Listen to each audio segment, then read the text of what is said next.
Iyane tanggal 10 Muharram disebut Asyura. Kangjeng Nabi hijrah di Mekah ke Madinah barang sumping ke Madinah.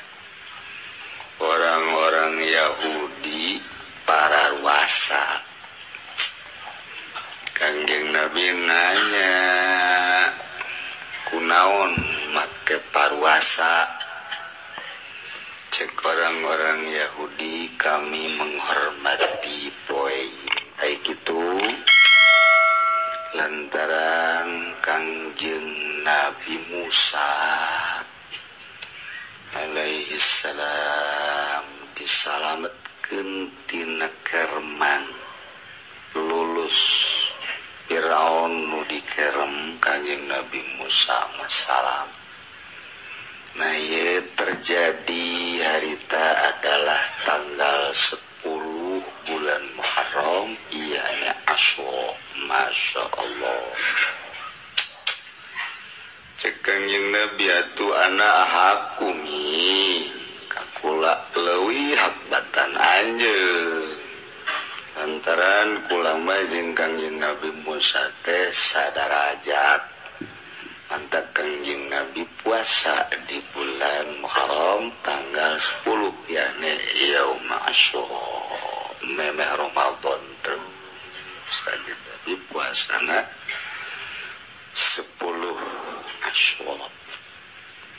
Bahkan terakhir cek Kangjeng Nabi laishtu lamun kuring hirup datang ka gobilin ila gobilin tahun hareup kaula la asumanna at-tasua bakal puasa tanggal 9. Lamun kaula hirup ka tahun hareup lain tanggal 10 bae kula rek puasa jeung tanggal 9. Tapi ternyata Kangjeng Nabi haju maot pupus tegungsi puasa tasua ngan aya bahasa mun hirup mah datang ka taun hareup endek puasa tanggal 9. Mentak urang mah disunahkeun 2 hiji tasua nomor kadua Asyura. Bahkan sejarah mencatat dibuatna Kangjeng Nabi Adam diakurkeun ialah tanggal 10 Muharram. Diasupkeun ka surga ku Gusti Allah yaum Asyura. Diturunkeun ka bumi ge yaum Asyura keneh bae. Di belumna Kangjeng Nabi Ibrahim alaihi salam ku Raja Namrud 10 Asyura. Masya Allah. Keluar tina lau Kangjeng Nabi Yunus alaihi salam disemprotkeun ku lauk Nun tanggal 10 Asyura. Waduh luar biasa 10 Asyura.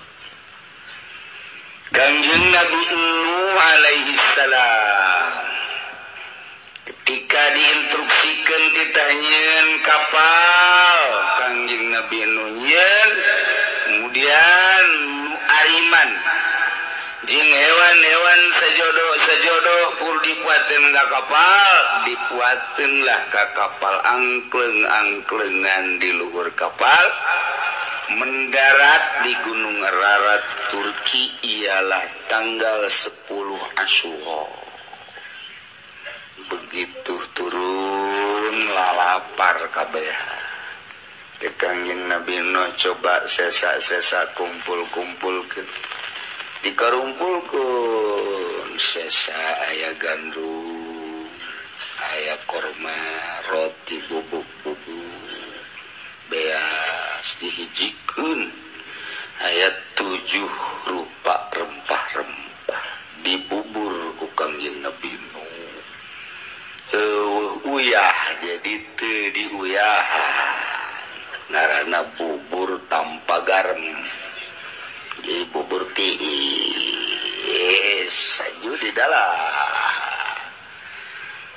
nyarita tanggal 10 Asyura mentak kolot baheula mengenang sejarah Kangjeng Nabi Nuh alaihissalam tanggal 10 Asyura diurang ge osok ngabubur tiis dibubur teh diuyahan ngan digulaan gulana make uyah jadi kadinya ai bubur nama teh diuyahan ngan gulana make uyah keneh ketel kira-kira udah bubur gitu lah kanyawan ku Muhammadiyah be Muhammadiyah nya ngabidah sia ulah kos gitu urang ulun di bidah ulah ngomong cicing baeng geus hantepen lah aju beres ngabubur kirimannya kayak gikunya nadi dahar jangan aja bubur bidah ya kayak gini tanya tahun harap ngabubur bidah deh lah ngeunah cekana tuh Muhammadiyah ngokos gitu pinter kodek Kangjeng Nabi Idris alaihi salam diangkat ke langit tanggal 10 Asyura. Kangjeng Nabi Isa alaihi salam diangkat ke langit tanggal 10 Asyura. Masya Allah karim, sangat bersejarah. Kangjeng Nabi urang nyaritakeun sim kuring nama maot lain dina bulan Muharram tapi incu sim kuring nu ngaran Husein bakal dibunuh tanggal 10 Asyura di Karbala geus dibejaan ku Kangjeng Nabi. Mantap tanggal 10 Asyura wah di Karbala jutaan manusia. Lamun inget Karbala wah eta masjidna agrengna luar biasa. Gudegna pohana engke dikunjungi di berbagai negara mengenang terbunuhna cucu Kanjeng Rasulullah Muhammad sallallahu alaihi wasallam di Karbala. Wah di berbagai negara 10 Asyura. Nah iraha ke 10 Asyura tinggal ngitung bae urang mun tanggal hijina Sabtu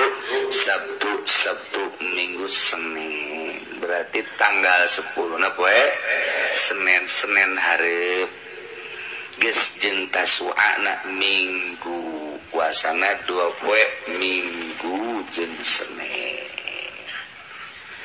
tuh ajeuna kula mah cenah deuk di tanggal hiji bae kamari waduh mantep biasa tah hiji tanggal 10 lajenna moal tanggal hiji na mah janggeus kamari kaliwat ku ari teu niat geus ngawuduk mangkaning isuk bae ngamimit lah isuk ge moal cenah ge tanggal 5 Sabtu Minggu Senin Sasarbo berarti masalah lah tanggal 5 ge moal ceknya na engke tanggal 7 berarti Rebo Kamis Jumat Sabtu ajeuna 7 ge moal engke cenah tanggal 9 10 teu nana 10 ge moal ratu krante eta mah budak sudah teh endeuh moal keneh bae baru kolot dan kolot besitu kapanggih deui jeung Muharram nu ngarasa kolot dan ngarasa kolot ini aya kolot ge teu ngarasa kolot mapan blon ieu mah kolot aju ngarasa kolot asana aing nyaho kapanggih deui nyaho teh jeung Muharram hareup deuk puasa tuh masyaallah. Bahkan as-sadaqatu fihi bisab'i mi'ati dirham. Sadaqah bidirhamin, as-sadaqatu bidirhamin fi sadaqah sadirham di tanggal 10 bulan Muharram terkecil cek Kanjeng Nabi dibayar 700 tikal. Terkecil. Lamun urang mah bisa ikhlas teh begitu tinggi ulah dicaritakeun cak Kanjeng Nabi moal Gusti mah disanggakeun ka Gusti ku gede-gedena ganjaran. tanggal 10 disebut lebaran yatim. Dek sodakona cenah ulama nek di poe ieu bae mulai tanggal 1 tanggal 2 terus sabulan Muharram terus bae. Terus be orang sedekah istimewa di bulan Muharram terutama dina tanggal 10. Bahkan idza wasa'a li ahlihi wa iyalihi wasa'ahu Allahu sanatan. Sahaja lemah nu nyieun kajembaran dina tanggal 10 terhadap keluargana terhadap dulur-dulurna. Nu biasa daharna jeung tri poe eta mah meuli daging. Meuli bandeng.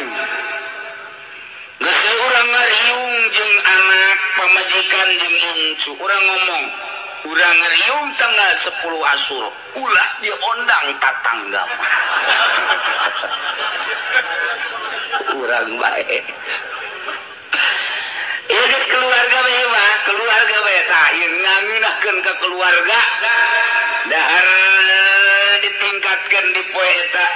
Ilum ditingkatkeun maksudna menghargai jeung menghormati kana poe eta lantaran poe eta sangat bersejarah. Nah ieu wasa'ullah Allah bakal ngajembarkeun ka eta jelema sana tahu sataun eta ujianana lalu asa bae. Pokona lamun urang nyen kajembaran tanggal 10 kaditu lamun boga duit jembar bae.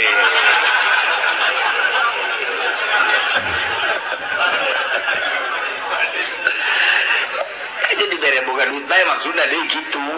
Ih, siapa kumaha sih? Ibabari bae teh ku Allah dibere. Ya Allah, ya Rabb. Itu ala iyali wahli. Guys, kuari mah urang ka kakak, ka adik, ka mamang, ka uwa, terus sekitar-sekitarna. Poe eta pokona nyieun kalaluasaan urang, geus puguh pamajikan jeung anak incu. Kitu kene ka dulur, ka mamang, ka uwa, tatangga-tatangga, karabat-karabat pokona ku urang dibere poe eta teh. Geus mah puguh asakna atahna we geus lah. Naon nu dibutuhkeun ku nyana daharan-daharan inuman dan lain sebagainya perlu nu butuh pakaian dia bere. Ieu bakalna sataun eta dibere kajembaran bae, terutama jembar hate.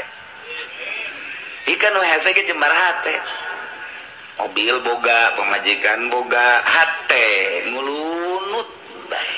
Mana teh hese teh kos kitu. Hese teh aya jelema anu boga duit ratusan juta tapi hatena Masya Allah jembar bae aya. Aya tah kos itu aya tah. Tapi sabalik ge aya nu boga duit berboga duit tapi teu jembar-jembar. Neuleuh pamajikan sakumaha neuleuh menggarong. Musuh jeung pamajikan jeung anak teu betah, neuleuh keluarga teh dibere rumit bae. Aya eta mah geus bae model, tapi nu model mah aya jelema keluarga leutik. Lah, cek paribasa koreh-koreh cok. Tapi aya bae jang dahar aya jang minum aya jang pake aya pamajikanna teu pernah marah. Keur aya seri keur eueuh seri kitu keneh anakna. Masya Allah nikmat jasa. Mun salakina nonton TV aju dinasehat ku pamajikanna kalah mangpaat kos kitu mending maca sholawat deuh. Tiis karahate ya Allah ya Rabbi. Aju lamun salakina usaha bangun beneran teh abu tiduk-duk disusuk aju pamajikanna nganasehatan kalah. Ya dunia mah geus dibagi ku Gusti ulah sok hahanteman teh nu penting mah salat zuhur asar berjamaah. Masya Allah asana teu hujan ge tarariis. Masya Allah